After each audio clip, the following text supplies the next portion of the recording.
Today, we're diving into an absolutely incredible family story. It's called Echoes of War, written by Rudy Golfi. And let me tell you, this isn't just any story. We're talking about a journey that crosses decades, continents, and it really gets at how family bonds can survive, well, the absolute darkest moments in history. You know, the author, Rudy Golfi, he chose this quote for a reason. He felt it just perfectly summed up his family's entire experience. Because this story, it's not really just about surviving World War II. It's about how they lived. It's about the gutsy choices they made, the courage they showed, and the love that defined everything, even in the middle of all that chaos. And really, when you get down to it, this is a story about memory. It's about a son who starts digging into a past that his parents, they just never really talked about. And what he finds? Wow. He basically uncovers this incredible legacy and makes sure that their story, that unbreakable connection they had, would never, ever be forgotten. So to really get what was at stake, what was lost, we've got to go back. We need to see the world they lived in before everything changed. And that story starts in this beautiful little village called Werschetz. Okay, so this is the Ostheimer family. You've got Karl, the dad. He's this amazing woodworker carrying on a craft that's been in his family for generations. Then there's his wife, Emmi, a super talented dressmaker. I mean, her designs were apparently the talk of the town. And they have two little girls, Hedy and Brigitte. Their life, it was just idyllic, woven right into the community. They were safe, they were happy, and the future looked bright. But like a lot of families, they were looking for more opportunity. So they packed up and moved to the big city, to Belgrade. Now, their new place, it was tiny. We're talking one bedroom and a kitchen for the whole family. But it didn't matter. The space was small, but the home was just filled with this incredible warmth. They were a family that was just determined to make it, together. And then it all came crashing down. In just one morning, that entire world, all that hope, it was just gone. It was April 6th, 1941. The morning starts with this sound, the hum of German Luftwaffe planes overhead. And it's not long, just minutes later, that the first bombs start to fall. Can you imagine? The Ostheimers are huddled together, just trying to survive while their city is literally being ripped apart around them. By the afternoon, the power plant is hit. And just like that, Belgrade is plunged into darkness. A real physical darkness, but also a symbolic one. It was terrifying. You see, the war didn't just destroy their city. It completely tore their family apart. It threw each one of them onto their own separate and absolutely harrowing path to survival. So after Karl is arrested, the family is just scattered. Emmi gets sent to work in a sewing factory. The daughters, Hedy and Brigitte, who are just teenagers, are forced into this brutal farm camp. Now, at the exact same time, this whole other story is unfolding. There's this young guy, George Galfi. He runs away from his abusive father, joins the army, and ends up with his leg completely shattered on the front lines. So you've got these two completely separate stories of survival happening at the same time.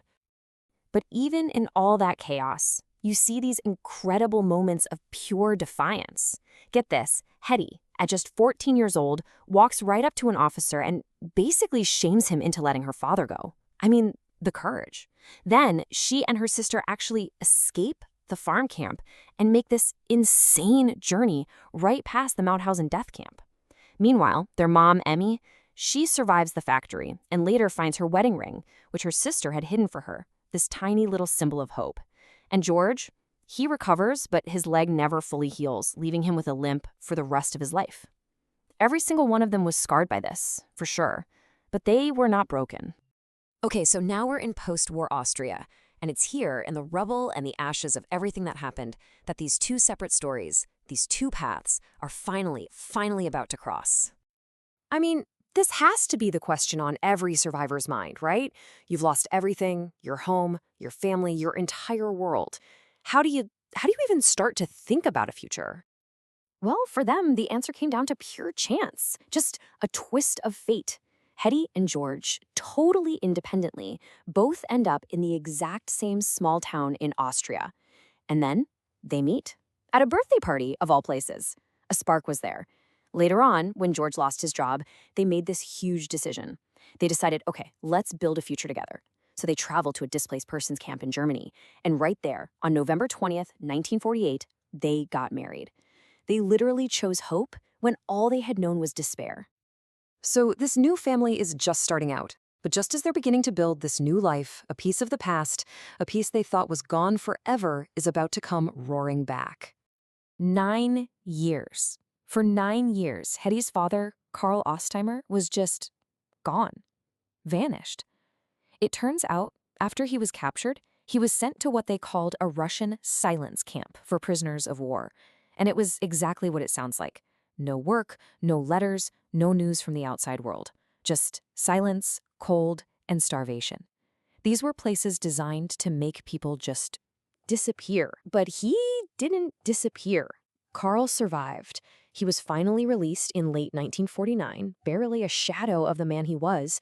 The first thing he does is file a tracing request with the Red Cross, hoping for anything. And then, a miracle, a match. His daughter, Hedy, is registered as a refugee in the exact same town in Germany where she had just started her new life with George. Okay, this next part, this is maybe the most incredible moment in the whole story. Fast forward decades to 2018. The author, Rudy, Hedy and George's son, he decides to visit that town, Donauwörth. He wants to see the place where his parents' new life began. While he's there, he snaps his selfie. Not really thinking anything of it. It wasn't until he got home and looked at the pictures that he realized the unbelievable significance of the exact spot where he was standing. Okay, look closely here. You've got his parents' wedding photo from 1948. See that church steeple in the background? Now look at Rudy's selfie from 2018, 70 years later. There it is, the exact same steeple. It's like a silent witness to it all, this visual anchor that just perfectly connects his parents' new beginning to his own journey of finding their story. It's that unbreakable bond, literally made visible across time. It's just, wow. The story of these two families, the Gulfi and Ostheimer families, it's such a powerful reminder that our own lives are shaped by these echoes from the past, things we might not even be aware of. And it really leaves you with a question to think about, doesn't it? What echoes from your family's past are shaping who you are right now?